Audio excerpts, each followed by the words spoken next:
right, because I see only 9 people out of, so that's maybe people will be joining us as we get moving here. But I wanted to start off with this quote from Roger Bacon, because I think chapter 3 in our textbook on this formalism of quantum mechanics, it's the kind of thing Roger Bacon was talking about. And the reason this quote came to me is at my previous institution, this was a quote on there's a glass wall when you entered the math department, and they had the Roger Bacon quote, at least the first up to the ellipsis right there. Mathematics being the gate and the key of the sciences. And they were proud of that. Much like our math department at Washington College, they were nestled in the natural sciences building, and they just wanted to make the rest of us know that they were the gate and the key. And it's a double-edged sword, right? If mathematics isn't something you're good at, it does become a little bit of a gate that keeps you from understanding. And on the other hand, if you got some understanding in chapter 3, the formalism chapter, it's linear algebra. If you got an understanding of it, you got a leg up on other folks in the class. And I just wanted to share that with you, a little bit of profound thinking here on the second week of our online learning. I'll get rid of that. And let's get to the heart of the matter, I guess, today. I have to tell you, I think today's talk is one of the most important important things that we're going to talk about in almost the entire semester. So it's a little bit of shame that there are some people not here. I think they should definitely take advantage of the video and watch it asynchronously, because it's important. And, you know, I steal things when I teach. I'm sure you all steal things when you write papers and stuff, and we all footnote it, and I'm going to do that here. One of my colleagues at the Naval Academy stole this image of Hilbert space, apparently from somebody in the math department at Duke.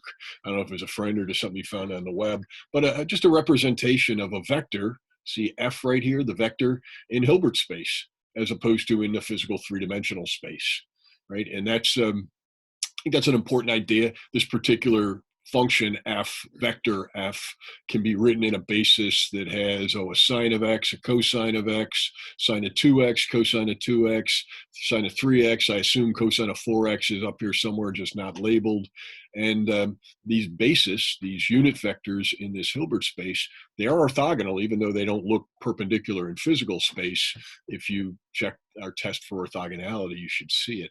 And so I thought that was a neat little representation of Hilbert space. I should tell you, when I took quantum mechanics as a graduate student the last time, and this is 20 some years ago, Hilbert space wasn't the term that any of my courses in quantum mechanics had ever used.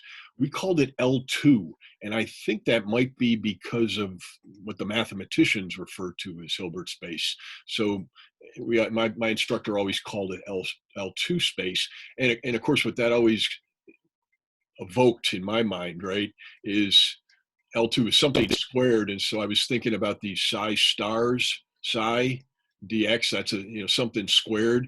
And in Hilbert space, of course, things have to be normalizable, and so that had to be 1. And so that's why I thought about psi star psi being something squared in this L2, this L squared space. It kind of reminded me of what Hilbert space really meant. It was a space where functions are normalizable. Okay, and we talk about states, and you probably are noticing that the tutorials, the guy who I stole all that stuff from down at Berry College, by the way, with his knowledge, we've corresponded, he and I. He likes using states like this, right? M's and N's. And if you look at our textbook, we're often using things like F or G, that kind of state. And, this friend of mine at the Naval Academy, I thought it was interesting, and I may use this exact notation when we start talking about three-dimensional states like the hydrogen atom, three-dimensional wave functions, solving Schrodinger's equation in 3 dimensions. I thought this was an interesting way to represent states, right? Draw a little picture. Your book, I think someplace in it, he says, we could have a patent state, right? Just pick on one of you. Right?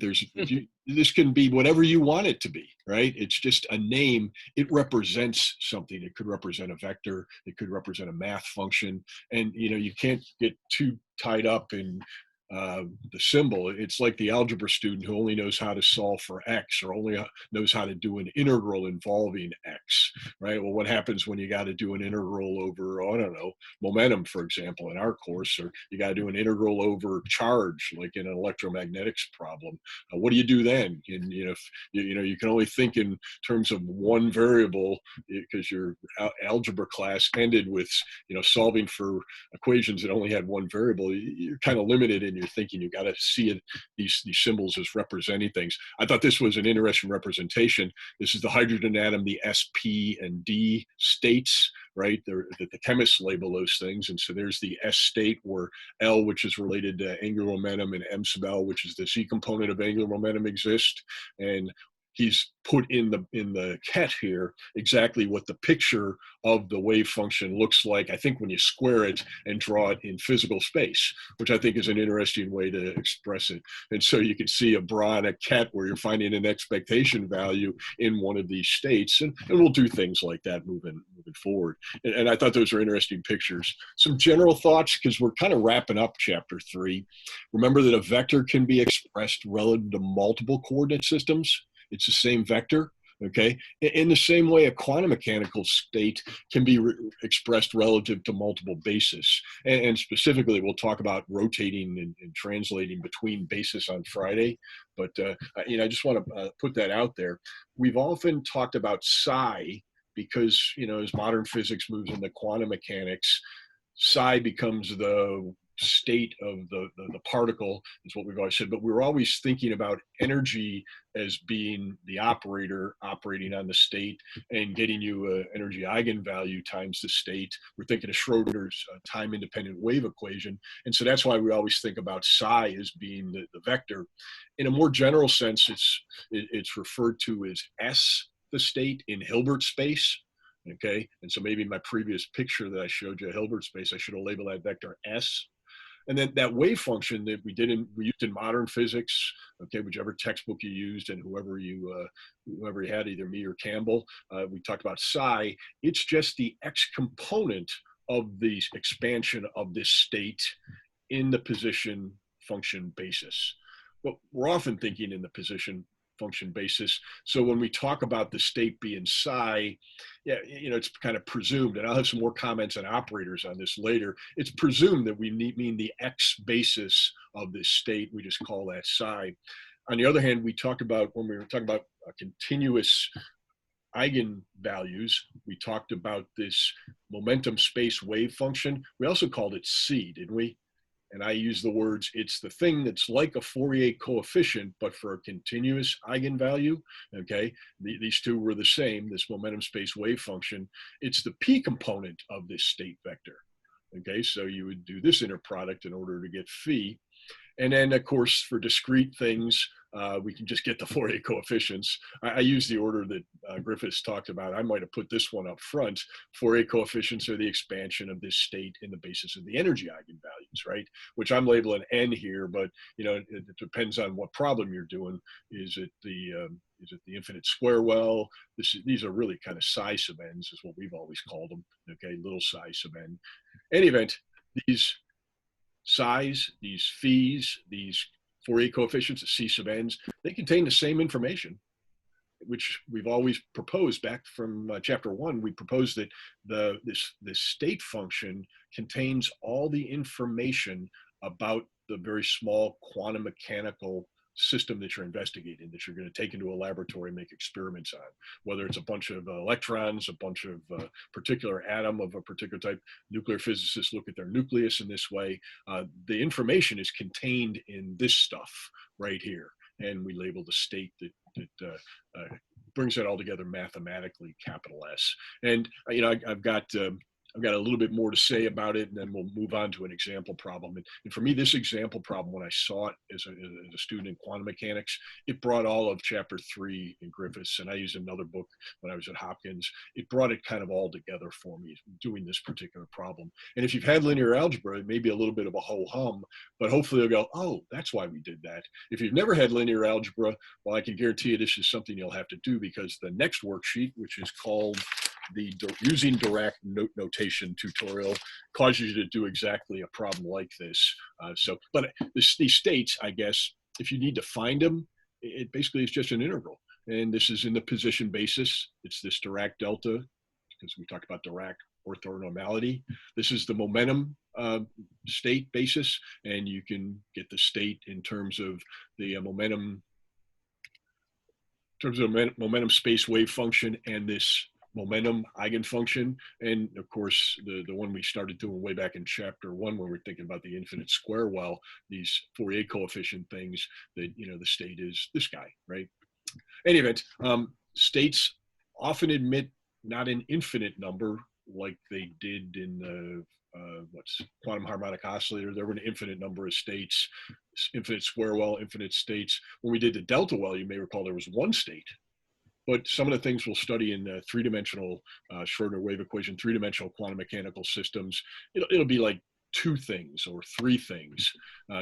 So these states live in n-dimensional vector spaces. Spin of an electron, for example, lives in a 2-dimensional space. And we're going to see that here in a second. Okay. And that means the state can be represented by a column of n components.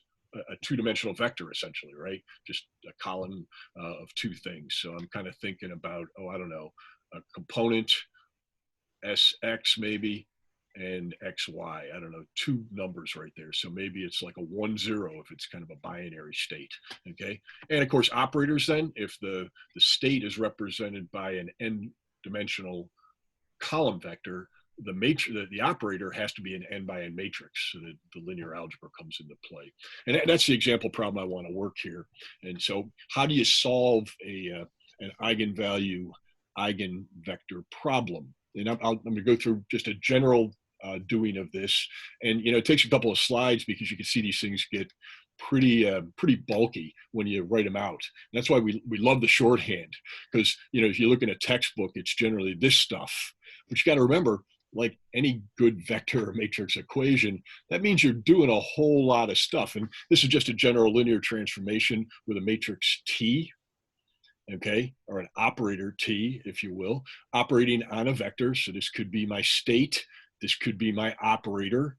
And what a linear transformation does is create another vector, okay, another column vector in this case. So I might write this as, the answer is a column vector B1, B2, blah, blah, blah, all the way down to B sub n. All right, so that's how linear transformation works. I want to talk about the specific case that we see over and over again for quantum mechanical systems, and that's the linear transformation, which is called an eigenvalue problem, where you do the linear transformation on the state, and you get back the state just multiplied by a constant, which we call the eigenvalue, right? So eigenvalue, and then the psi here is the eigenstate.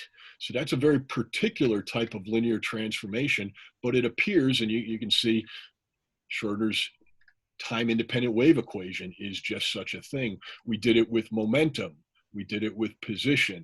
They're all examples of quantum mechanical problems that are eigenvalue problems. So a specific linear transformation where you get the wave function back after you do the operation, multiplied by some constant. And in this case, I'm going to call the eigenvalue lambda. And that's a typical symbol I've seen in linear algebra. Of course, remember I told you, I've never had a formal class from a mathematician in linear algebra. I'm a physicist taught person in linear algebra. And I know a couple of you said you had linear algebra. Many of you didn't. Just like me, those of you who didn't, the only person ever teaching in a linear algebra is going to be a physicist. And so it'll be a little bit warped and a little bit slanted towards our applied version of linear algebra. But lambda is a typical symbol for the eigenvalue. Of course, if you're doing an energy problem, the eigenvalue is energy. If you're doing a momentum eigenvalue problem, the eigenvalue is momentum. If you're doing a position eigenvalue problem, the eigenvalue is position, but you get the point. Anyway, so one of the things we do require on this eigenvalue problem is the eigenvector, the eigenstate, the thing that gets repeated back, just multiplied by a constant after you do the operation, not allowed to be equal to 0. That'd be kind of trivial. But let's just exclude that. And you'll see that that's a key step in how you solve the eigenvalue, because that's what we're talking about just generically here. Okay, so in any event, if we're doing this eigenvalue problem, and remember that means this, and I think I've noticed that everybody knows how to get the first element right here, right? Which I guess would be the eigenvalue times that first element. You take this guy and you multiply it by this guy, and then you take this guy and you multiply it by this guy, and you keep doing that all along, and you multiply this guy by this guy, and that's the first element in your column matrix. And then when you want the second one, you, of course, you take the second row and you multiply by every column, and you hear me say the words row by column. I think everybody has done that. Okay, there's no way to multiply a column vector by a column vector. Let's just be clear about that up front, and I'll talk more about that in the end. So if you're going to multiply two vectors together, one of them could be a column, the other has to be a row, right? And so we'll bring that up more later, but that's just a little aside. I did see some people making that mistake. All right, so now to solve this problem, to solve this eigenvalue problem, what I'm talking about is, okay, what's the value of the eigenvalue? How do you get this lambda? How do you get the energy E, the momentum P, the position X? How do you get that thing? And then once you've got that thing, how do you get the eigenvector? And of course, you have to know what the operator is. That's the entering thing. We'll pretend somehow you know what the operator is, and you might be after the expectation value, for example. So you know the operator. You have to start with that. How do you solve the eigenvalue problem to get the eigenvalue and get the eigenfunction, the eigenvector? But you have to know the operator. Okay, so here's the first step. What I do right here. And what did I do right here in the nice shorthand notation? This is called, as you hopefully have discovered so far, the identity matrix. All it is a matrix that's square, n by n, right? And along the diagonal, it has the value 1, unity, and everything off diagonal is 0. And so you see, if you multiply this guy by this guy, what you get is 1 times a, right? And that's what we're doing here. So that's why this is exactly equal to that product right here, right? Because 1 times A1 is A1. And then in the next one, it'll only be the 1 times A2. Everything else is multiplied by 0. And that's how the identity matrix gets you back to the original value. So identity matrix times lambda times this gets me lambda times this. And I've just proven it by, it's backwards, but I just inserted that guy. Okay, and so now on both sides of my equation, I have a matrix multiplied by a vector. A matrix operating on a vector, well, it gets you a vector, right? And so I can subtract those two things. So I just brought it forward. I'm going to bring that to the other side of the equation, okay? And what that causes me to do is element by element do the subtraction. And so in the upper corner right here, I'm going to have t minus lambda. Then this one has 0 over here, t2. So that's why this becomes just t12, because it was subtracted off of 0. And then I guess the next one that matters might be this one right here, because that's t22 minus lambda, right? And so that gets me that element. And I just, the vector just gets factored out. So it's a matrix times a vector, which is a column vector, but I've still kept it in the matrix times a vector, just maintaining the vector canceled out. Well, when I subtract that thing, when I bring that to the other side of the equation, what you should realize is it leaves a column vector of zeros, right? That's what's left over there. And so now the question is, how do you solve this middle equation here? Okay, how can this new matrix, which is formed by taking matrix 1 here and subtracting off matrix 2, okay, multiplied by the vector which I factored out, and this is kind of basic algebra, but it works for matrices too in a linear algebra case. How do I solve this now? And remember, I'm solving it for the non-trivial case where the vector is not equal to 0. Can't be equal to 0. That would be a solution. It's just a trivial solution. And so what must then be true is the matrix must be equal to 0. And of course, if the matrix is equal to 0, then its determinant must be equal to 0. And that's how we solve the equation. That's how we solve for the eigenvalue. We have to solve this determinant for the value lambda, which has been subtracted off from every diagonal element. Okay, now solving for the eigenvalue is an interesting thing because if you know how to evaluate determinants, you do a lot of multiplying of diagonally adjacent elements, right? So you can see um, however many lambdas you have along this diagonal. If it's 3 by 3, it looks like it's going to be a cubic equation. A 2 by 2 determinant will be a quadratic equation. And I used to, in graduate school, I looked at elasticity. It's a 6 by 6. And so in principle, I was solving a lambda to a x to the sixth, the lambda to the sixth problem. The good news about the crystals I was looking at, there was some symmetry that you can kind of reduce things, but it still was a cubic equation that I was able to reduce it to because it reduced to a 3 by 3 due to symmetry. Okay, so I had to solve a cubic equation, and so I learned a little bit of how to solve a cubic equation. There are rules just like quadratic for solving cubic, and I became good at those. Anyway, now you just plug it into like Wolfram Alpha or a TI Inspire if you have it, and solve the cubic equation. Okay, so anyway, once you've got lambda though, like any other linear algebra problem, you plug it back into one of your initial equations, and once you've got lambda figured out, well, then you can get what the vector must be, what a1, a2, a3 must be. At least you get the relationship between the vector components. You might not be able to exactly get the value of those components. The last step then is to normalize them. And by the way, that's why I use the word work out. You can't really solve for what the vector components are, but you can see how they're related to each other. You actually get their values by normalizing, because remember, an eigenvector has to be normalized. Okay, it has to have magnitude 1, and so that'll let you know exactly what the value of the components has to be. And that's the process of solving an eigenvalue problem. Of course, I'm going to do an example here. Um, the example I have is just one I have from my notes in graduate school. It's actually a real example, but if you don't like mine, you can go to the appendix of your textbook. Griffiths works out just a generic eigenvalue problem in example A1 in the appendix. He also works out a problem very similar to the one I'm going to do. Mine's a little more specific. His is more generic, just uses like G's and H's as opposed to specific complex numbers that I'm going to use, but it's example 3.8 in your textbook. And then of course the tutorial that we're going to start here, which is using Dirac notation, which will be due, I guess, next week, is going to have you do a problem similar to all three of these. Okay. The one I'm actually doing is real. We may see it again. It has to do with the y component of spin. Okay, and it's a two-dimensional problem because, as I think I mentioned a second or two ago, spin is a two-dimensional eigenstate, two numbers in the column vector, and so it's a 2 by 2 matrix as its operator. And I'm going to have the orthogonal basis. I'm going to start with E1 and E2, and just the question, I guess, is how would you express E1 and E2 as column vectors? And think about them as unit vectors.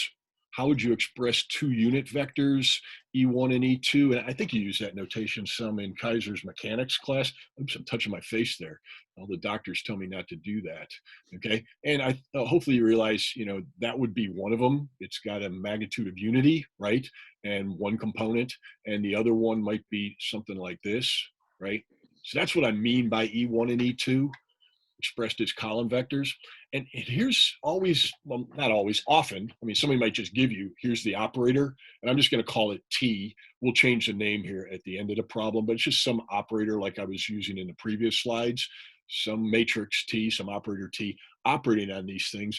And it's interesting for the y component of spin, if you have the operator operate on one of your unit vectors, it returns the complex number I, square root of -1, times oddly the other state, the other unit vector in this two-dimensional state. So it like transitions x to y and multiplies by the square root of -1.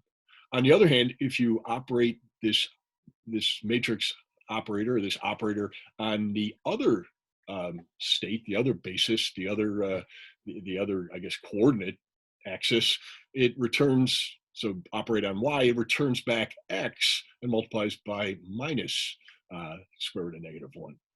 It's an interesting thing, and why that happens physically is a talk for another day, hopefully before the end of the semester. But what that means, I guess, is with this, out of this information, if we operate on some eigenstate, I'll hopefully return an eigenvalue times that eigenstate.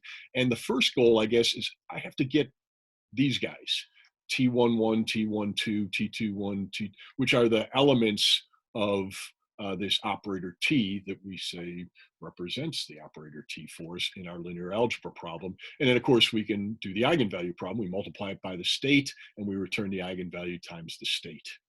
Okay, and if just what I'm talking about this eigenvector, of course, it's a column vector with two components, A1 and A2. And so think about this as A1 times I plus the y component, A2 times the other unit vector, j hat, I guess. So I hat and j hat, if you like. And if you like the column vector notation, it's written right there. I'm just giving you alternate ways of visualizing it. Hopefully one of them rings a bell for you, or maybe all three ring a bell for you and makes some sense. Okay. Now, getting this this matrix, though, is often a step in the problem, because if you're only given information like this, how do I construct this matrix? And we've done this sort of once in one of the tutorials. Remember, you can always find a particular element by taking the basis and slapping the operator in between it. And so this gives you 1, 1, for example, if I put 1, 1 right here, and the basis I'm thinking about is my unit vector basis, my space basis. And so there's 1, 1, there's the 1, 2, T12, T21, T22. And the way I learned to do this in graduate school was pretty straightforward. We made these little charts, and it's a 3x3. Obviously, you've got a 3-element guy. And you go, okay, well, I want T operating on E1. So what do I get for my rule here when T operates on E1? And the answer is, of course, I times E2. That's what we said this operation does. And then I got to multiply in the front by this guy, E1. Okay, and so what's E1 inner product E2 when well, it's just a constant, so I can bring it outside my integral. What does this become? Well, if 1 and 2 aren't the same, and this is orthonormal, I mean, I guess the answer is 0. And if that's not obvious to you, I mean, hopefully it should be, just check it, right? What is E1 times E2? And I'm just being a little formal here. Remember, you got to write E1 as a bra, so it has to become a row. And E2 here stays the ket. And if you take this by this, you get 0. This by this, you get 0. So, that's 0. And the constant just came out front. And I say outside the integral because the bracket notation can be interpreted as an integral if it's a continuous function. In this case, they're just things. Okay, so we know what this component is. It's 0. Let's move on to the one just to its right. And so E2, when E2 gets operated on by this operator, we said we get minus I times E1.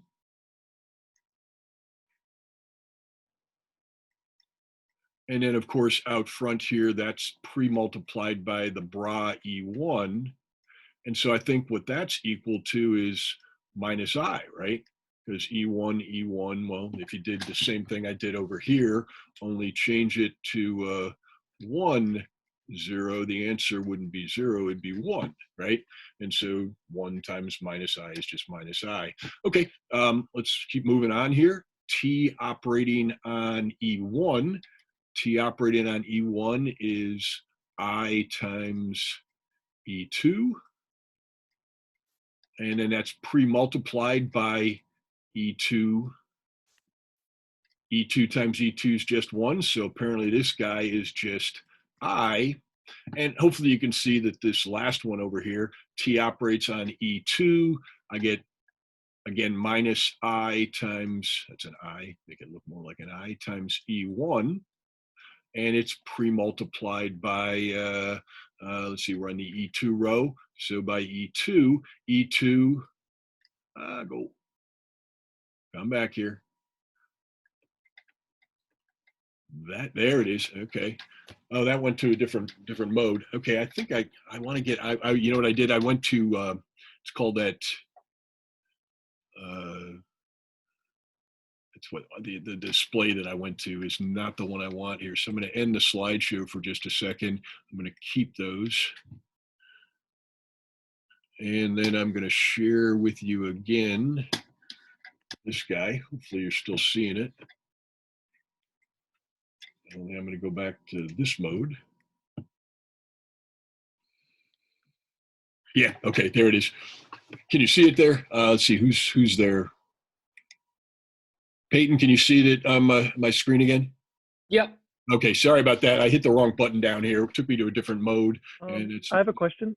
Yeah, go ahead. What is I can't read what's in between the bra and kets. That's a minus I right here in the last one.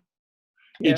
It's either going to be plus or minus I, right? Because I'm saying if the operator acts on E1, it returns E2 with an I, or it'll be a minus I. So right here it's an I and an I. Over here it's minus I, and that's a minus I as well. Let's put a little dot on the I's just to make them more obvious they're I's. Okay, but in any event here, this is E1 times, oh, no it isn't, that's E2 times E1, that guy's 0, right? And I almost went to that mode again down here in this corner. So what are my matrix elements? My operator T as a matrix, which may be a little bit of bastardized notation, but we had a 0 up here, we had a 0 up here, we had minus I right here, and then we had I right there. Those were the answers I got for the 4 elements, right? 2 of them were 0, the diagonal ones are 0, and then the off-diagonal ones are minus I and I. Here's my first question for you. Is that matrix Hermitian? What does it mean to be Hermitian? Hermitian says if I take the transpose, that is, I flip the off-diagonal elements, because that's what a transpose does, and then I take the complex conjugate, do I return back to my same matrix? And if you see here, the answer is yes, I do, right? Because when I flip these, what was minus I before becomes plus I, and vice versa. And then when I take the complex conjugate, it flips them back to the original matrix. So yes, this particular operator being represented by this 2x2 matrix, it's Hermitian. And that's handy because that means it has some significance in physics. All right, so I just copied that guy over again. We've answered the question. Yes, this guy is Hermitian. And so we said in order to find the eigenvalues of this guy, the very first step is we bring the identity matrix multiplied by the eigenvalues, which just has the eigenvalues along the diagonal elements. We subtract that off of this matrix. So overstated, I guess, I got 0 minus lambda. I brought the minus I, which has nothing subtracted off from him. I have the I, and then I have 0 minus lambda again, and multiplied by the vector has to be equal to 0. That is how you solve an eigenvalue problem, okay? And so I simplified it, right? And I said, if we're going to solve for these eigenvalues, remember, it'd be trivial if we let the eigenvector be equal to 0. That's not equal to 0. Okay, that's part of all of this. And so this part must be, which means this part must be, the matrix has to be 0. In order for that to be true, its determinant has to be 0. And you can see what I mean by a quadratic here. To evaluate this determinant, I multiply these guys, which give me lambda squared, and then I subtract off the product of those guys. So I subtract off, let's see, there's a bunch of minus signs here. I'm subtracting off, I times I is -1, and then the minus sign makes it back to +1. So sure enough, I am subtracting off +1. That's a pretty simple quadratic. That's why I picked it, so I do the math in your head.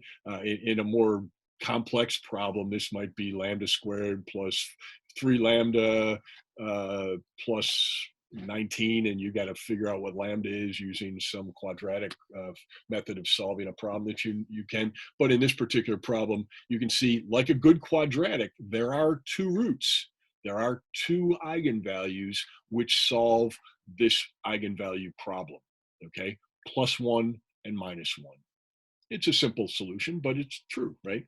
Okay, like any quadratic, 2 solutions. All right, so here's what I'm going to do then. I'm going to kind of try to find the eigenvectors now associated with each of these eigenvalues. And you kind of, this is the eigenvector solution for the eigenvalue, which was +1 over here on the left. And over here, I'm going to look at the case where the eigenvalue is -1. And you'll notice, to make that clear, I kind of threw a +1 right here with this eigenvector, because would be the vector that's associated with this eigenvalue. Okay, so how do I get that? Well, I take the original matrix back, and I put in the unknown components of the eigenvector, and I jammed in, of course, the eigenvalue, the particular one right there. And if you look, you do the row by column multiplication. I got 0 times A1, okay, and then minus I times A2 has to be equal to +1 times A1. And so that's the top equation. And then I do the same thing for the next guy. I times A1 plus 0 times A2 has to be equal to A2. Now, it may look like you have two equations there, but if you just like cancel the things that aren't really here, I think you get the same result, don't you? You get the fact that A2 is equal to I times A1. If you look at this one, you get exactly the same thing, right? This tells you that if I bring the I over to the other side of the equation, A2 is equal to I times A1. All right, so you can't solve for the components of the eigenvector A1 and A2, but you can certainly see the relationship between them.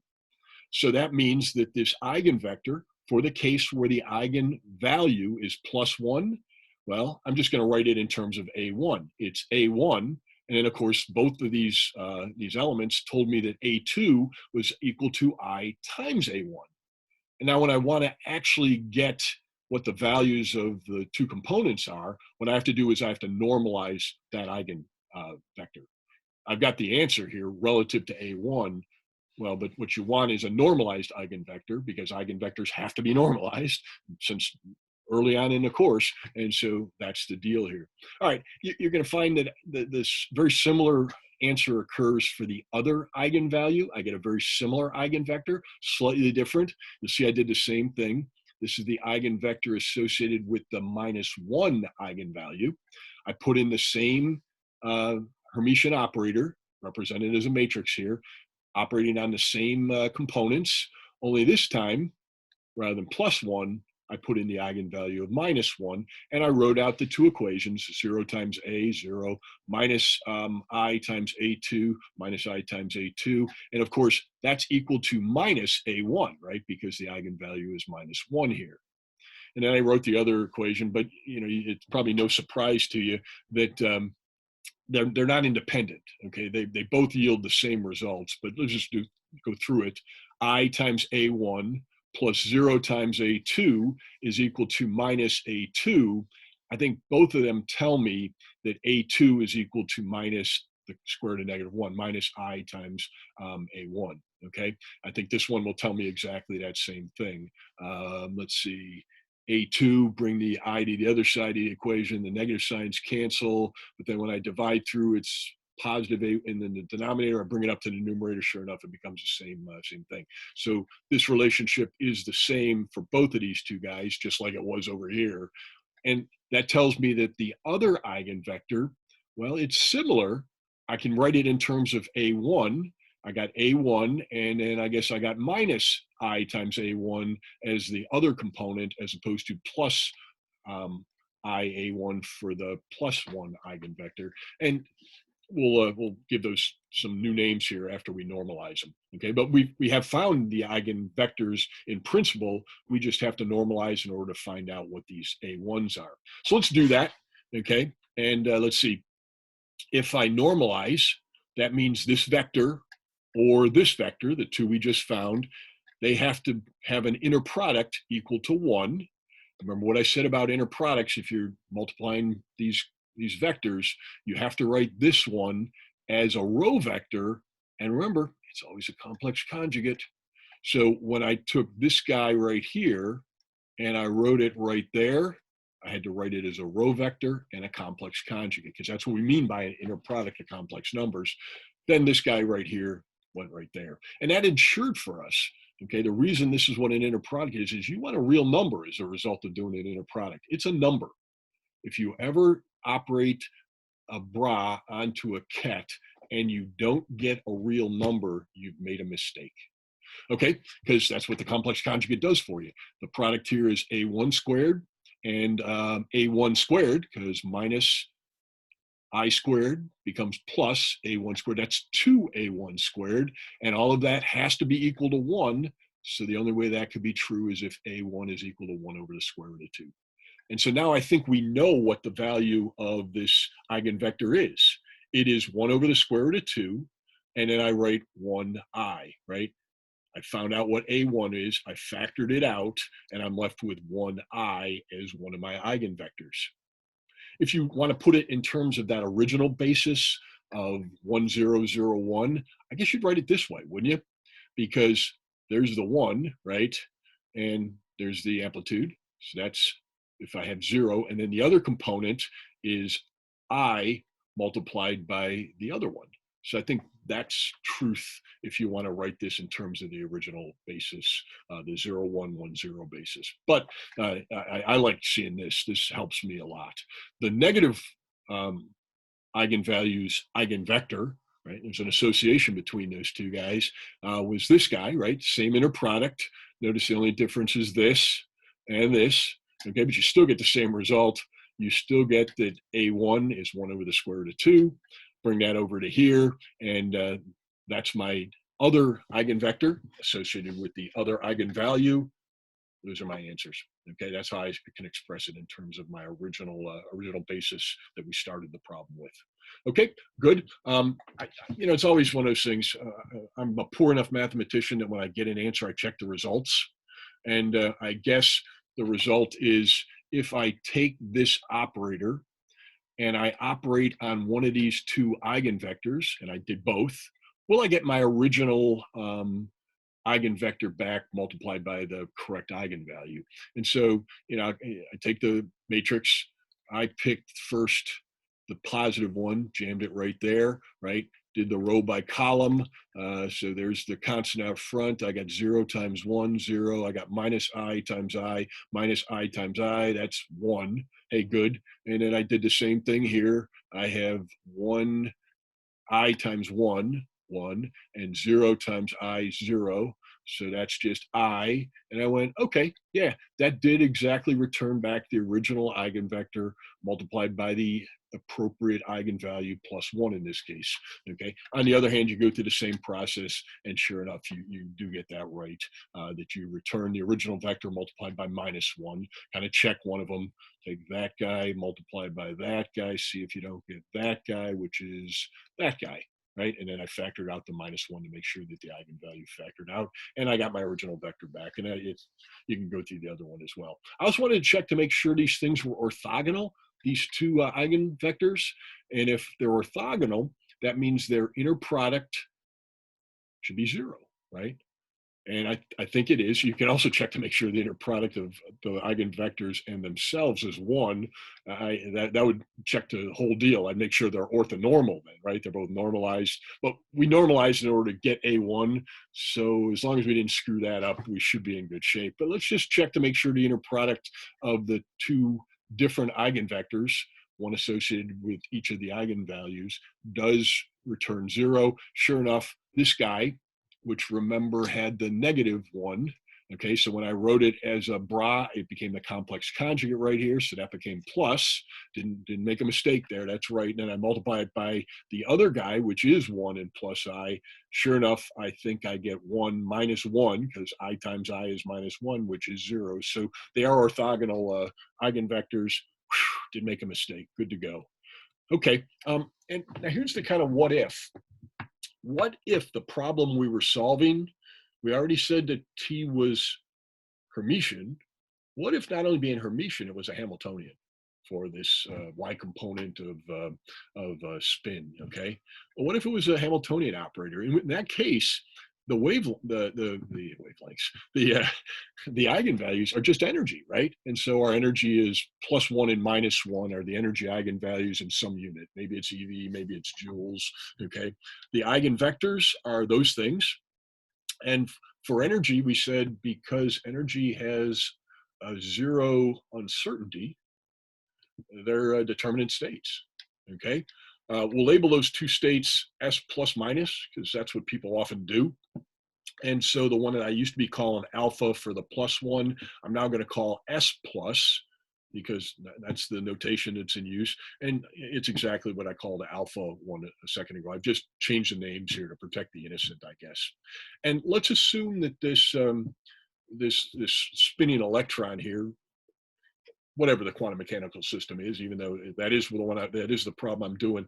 Let's say it initially is in this state right here. Is that right? I'm putting it in E1. E1 would be these guys flipped. Wouldn't that be E1 that way? Yeah, that's just a typo right here. Because when I write it, I did put the plus sign here. So sorry about that. That's a typo. That should be 1, 0, not 0, 1. And I said a few slides back, you can write that plus one in with that guy right there, right? So I'm pretty sure that I wrote this incorrectly here. In any event, that is our guy, right? Okay, it's in that initial state. Let me make sure that I want that I am making a mistake there. Maybe I did the problem this way. Hang on one second. I just have a quick question. If you can Yeah, just go ahead. Go ahead while I'm looking this up. I'm getting a bit confused between eigenstates, vectors, and functions. I do know that eigenstates are eigenvectors, but I'm not sure what the difference between states and functions are. In this particular case, this particular example, the components of my eigenvector are just numbers, right? Mm-hmm. Complex numbers, but just numbers. If it was, and we use the words interchangeably, but it is possible that rather than being numbers, these things could be, they could be math functions, right? Okay, so Pi it's got to x be a squared. function in It there. could be Legendre polynomials. They could be sines and cosines. Watch what happens here in just a second to this particular problem. And I just want to make sure I am given the correct initial conditions. I wrote E1 and then I wrote the wrong vector clearly. I did check the problem I am trying to do for my notes is E1. And so that goes on. But you see, it could be a math function instead of just a number right there. Mm-hmm. And that's really the only difference. Different quantum mechanical systems require you to use different functions or perhaps just constants, like a simple system like just a spinning electron, which you probably know the electron's either spinning up or spinning down, right? Those are our two states. They can be expressed binary in a binary fashion with just numbers. Other things are more complicated and need mathematical functions as the elements of the vector, right? And so that's the difference. Did I answer your question? Is that? Yeah. Okay. So anyway, yeah, I apologize for this. This is definitely a typo. I looked at my notes. Okay. And so I guess I can express this, and this is what I wanted to make sure you can see right here. I check it and I get this, which is not what I wrote initially. So if you didn't like the way I wrote it in terms of these two states right here, the initial condition, I said, well, all right, let's just check to make sure I'm right. Bring the 1 over the square root of 2. And then bring each of these states that we said we found, which were the eigenvectors, and add them up, okay? And so I did that. Let's see, so 1 and 1, that gives me 2. I and minus I, that gives me 0. And I got the 1 over the square root of 2 out front. Each of the states had a normalization factor of 1 over the square root of 2. So that gave me 1/2. 1/2 times 2 is 1. 1/2 times 0 is still 0. So sure enough, I don't know why I wrote this. That's my initial state. I can express it that way in terms of my two eigen vectors, which I've renamed from alpha to this two states, the up and the down, if you'd like. Okay, so now finish up the problem. Remember the energy eigenvalue is the plus or the minus eigenvalue we saw before, either +1 or -1 with the associated state. And the wave function, we said, what, chapter 2, I guess, right at the beginning, the Fourier coefficient, the state, and then you just throw on what Griffiths calls the wiggle term, right? To turn it from something that only varies it's just a state, it's a position, a stationary state, I guess, to something that varies in time, right? Hence that guy right there. Well, same thing here. These states vary in time. And so I guess I can take a Fourier coefficient, the state, and throw on this factor right here and turn it into something that isn't just a position, but it's a position that's changing in time. And I don't know if it's obvious. What are the Fourier coefficients for these two states? Well, the answer is 1 over the square root of 2 and 1 over the square root of 2. If you were to make a measurement of these things, the Fourier coefficient tells you the probability that you'd measure one state or the other.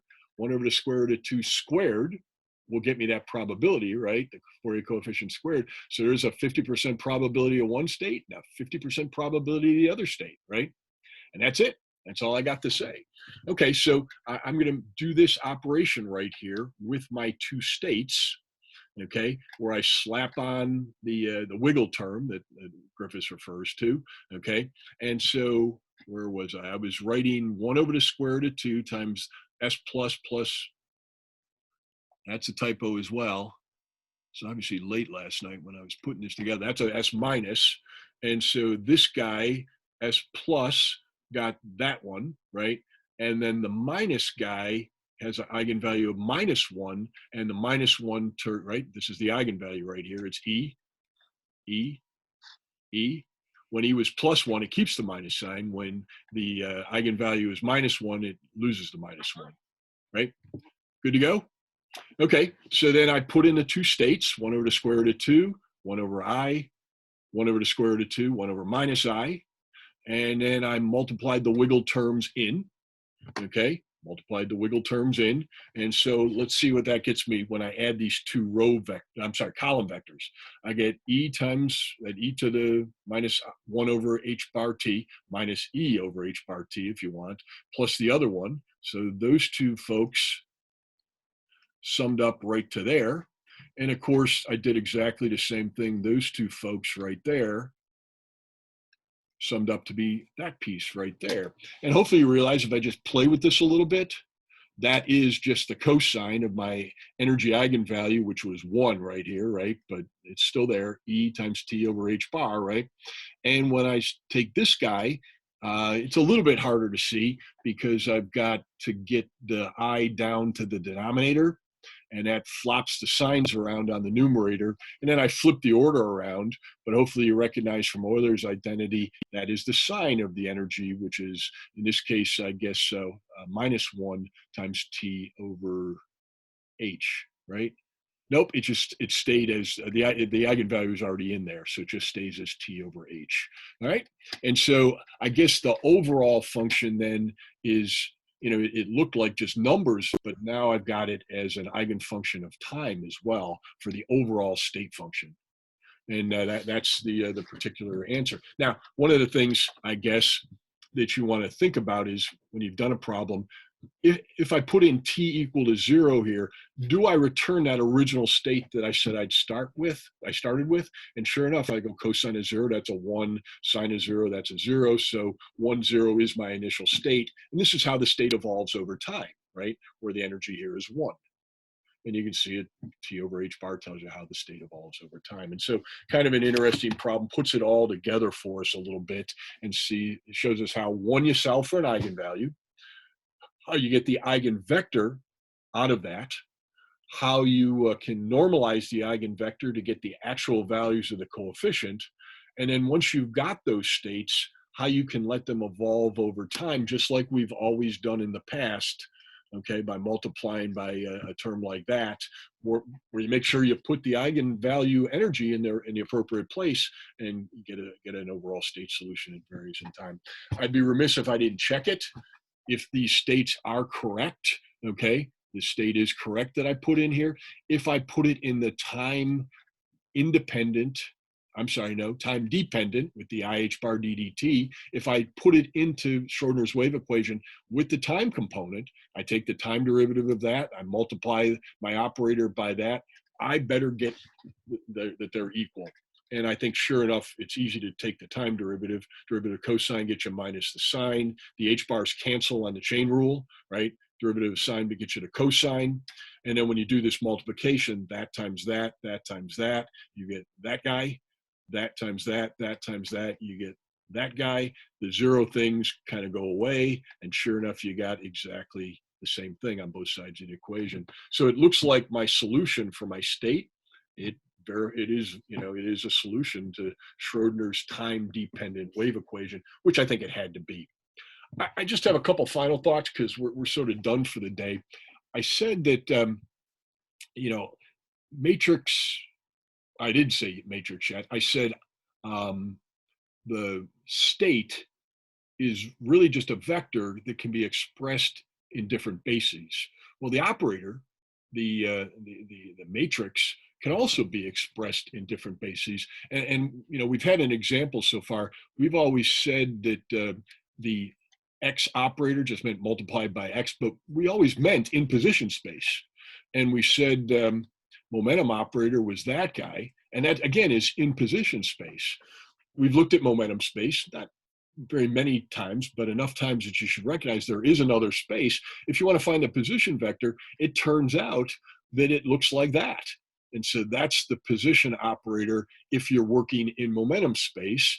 And of course, it makes sense, I would imagine, that the momentum operator in momentum space is just multiplied by p, right? And so you've kind of flipped the meaning of x and p depending on which space you're at. So when you say what the state of a system is, you say something like, that the wave function is psi. Well, you're implying that you're finding the state s in the position basis, which is where we often work. So it is kind of okay to say that, but realize we're really finding the state function is what we really want to find, and then we find the wave function in the position basis. But we could have worked in a momentum basis if we wanted to. Okay, so that's why it's okay to say that. But an operator should be referenced to a basis. It's like saying, what's the value of my vector? I got a momentum vector or a velocity vector, and you want to know what the value is. Well, you better tell me the coordinate system you're in. And that's the same thing applies to states. You got to tell me what basis you're in. Okay, what's your coordinate system? A couple of review points on Dirac. Don't forget, because I've been grading, I've been seeing when people do multiply by a bra, there were people multiplying a bra times a vector, and they were doing column vector by column vector, which isn't how you multiply. You multiply vectors in an inner product like this. Okay, your result should be a number, very often a real number. I was trying to decide if there's an exception where it wouldn't be real, and I couldn't come up with any, but I wasn't confident enough to say that it would always be a real number. When an operator, though, acts on a vector, well, then you do get another vector. Okay, so a bra operates on a ket, you get a number. An operator, a matrix operates on a vector, you get another vector. And, related to Peyton's question, if I'm talking about functions, what is a bra look like in a function space? I think we talked about what a ket looks like, but a bra would just be this, where in the ellipsis right here is whatever you're going to operate this on. So like if you go FG, I always say, comes outside the integral, that means G is sitting right there, right? That's what that means. And so that's a bra in function space. It could be an eigenvector is the ket. That's what the bra looks like. All right, and last one, I guess, is projection operators, and then we'll be done here for today. And this has set me up for doing change of basis, rotations, and translations to make these operators look kind of more pleasant mathematically, I guess, if nothing else. We did talk about the projection operator, and what the projection operator for a particular vector does is it finds the component along another vector. Okay, so you do the inner product. Inner product is like dot product, it's your cosine. So it's the adjacent side to the new vector, and then it's the magnitude of that times the new vector. So it finds the projection of B along A, because that's what the inner product does. It's always a number times A. Okay, that's what we say. And I guess we did say that you can get a projection along X by doing that, projection along Y by doing that. The identity operator was the sum of those two. Okay, and so generically, this is how we say that you can find the identity operator. And this, of course, is only good when these bases are orthogonal, orthonormal. Okay, that's great. On the other hand, and haven't said it yet, but just want to make sure you see it, the big picture. If I have the continuous eigenvalues, we invoke Dirac orthonormality, which means the inner product of these two guys, and these are functions, of a variable z and a variable z prime, it is the Dirac delta of z minus z prime. Taking the place of the Kronecker delta for the discrete case is the Dirac delta for the continuous case, in which case not the sum, but the integral of this thing that looks like an identity matrix integrated over all values of z gets you to 1. So that's a more complete definition of what we mean by orthonormality. And then that's how we define whether or not our basis is complete. Our basis is complete if this is a way we can express the identity operator for discrete case. And if I can express an identity operator like that for a continuous case, we've said that the basis is complete. Other things can be expressed in those bases. Okay, that's all I got for today. I went a little bit over, apologize for that. Very important problem in quantum mechanics that we did today with solving for the eigenvalues. You'll see it again. You know, I got to tell you, if I was a betting person, this might be a problem I'd expect on the midterm or on the final, or both. So I'll let you go because I'm sure some of you have to go to class. I'll be doing office hours by request today later in the afternoon, 3:30 if you got to come back for questions. And remember, the tutorial for today is due at 5 o'clock. See you then. Have a good day.